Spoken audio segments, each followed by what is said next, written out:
Hey everyone, and welcome. Today we're going to break down a really important medical test that's key in men's health.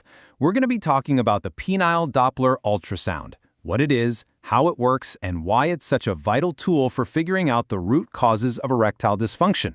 So yeah, let's get right into it. So, let's start with a really basic question.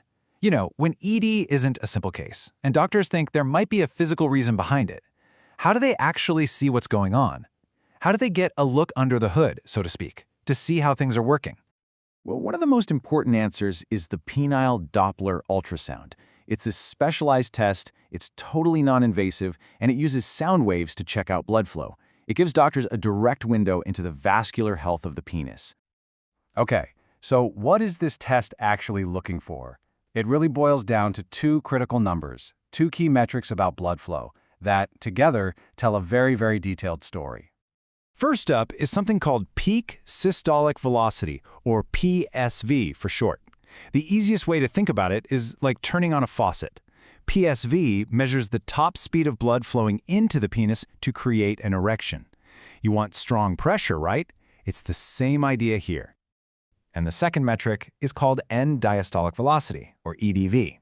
Now, if the PSV is the faucet, think of the EDV as the drain. This one measures how good the system is at trapping blood and keeping it inside to maintain that erection. A powerful faucet is great, but it doesn't do much good if your drain isn't sealed properly. All right, so we've got our two measurements, the faucet and the drain. So before we get into problems, let's set a baseline. What do the numbers look like in a completely normal, healthy person? What are we aiming for? For our faucet, that peak systolic velocity, a healthy, normal reading, is going to be more than 30 to 35 centimeters per second. This tells us there's great arterial inflow, plenty of blood is rushing in, and it's getting there fast.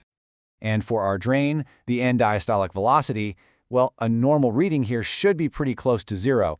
And this is so important. It shows that the veins are closing off like they're supposed to, so almost no blood is leaking out. This is what allows an erection to be maintained. So, what happens when the results don't look like that? This is really where the Doppler test proves its worth, because it can help pinpoint the exact problem. Is it not enough blood getting in, or is it blood leaking out? And you can see the difference so clearly right here. On the left, you've got those healthy numbers we just talked about. But look over on the right. An abnormal study tells a totally different story. The PSV, the inflow, drops below 25. And at the same time, the EVD, the leak, is elevated, somewhere between 5 and 9. Let's put a name to that first problem. When the peak systolic velocity is too low, we're talking less than 25 centimeters per second, that's a condition called arterial insufficiency. The faucet just isn't on high enough. There's not enough blood getting there to begin with. And then, on the flip side, when that end diastolic velocity stays high, in that 5 to 9 range, that points to what's called a venous leak. The drain isn't sealed. Blood is getting in, but it's escaping right away, making it impossible to keep an erection. And what's interesting is that in a lot of cases, it's not just one or the other. When the test shows that both things are happening, poor inflow and a leak, so a low PSV and a high EDV, that's when you get a diagnosis of mixed vascular erectile dysfunction.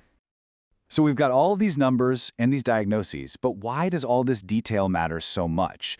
Well, it's all about getting from these abstract numbers to real, meaningful results for patients. And this really gets to the core of it. The source material says it perfectly. Early diagnosis through penile Doppler is crucial for guiding appropriate management strategies and improving patient outcomes. What that really means is if you know the specific problem, you can get treatment that's actually targeted to fix it instead of just trying random things. So, we'll just leave you with this final thought to chew on. Understanding that ED can just be a symptom of a deeper vascular issue is so important. And it begs the question, for men who are dealing with these issues, could getting this kind of deeper, more precise look at their vascular health, could that be the single most important next step to finding a real, effective solution? Thanks so much for joining me.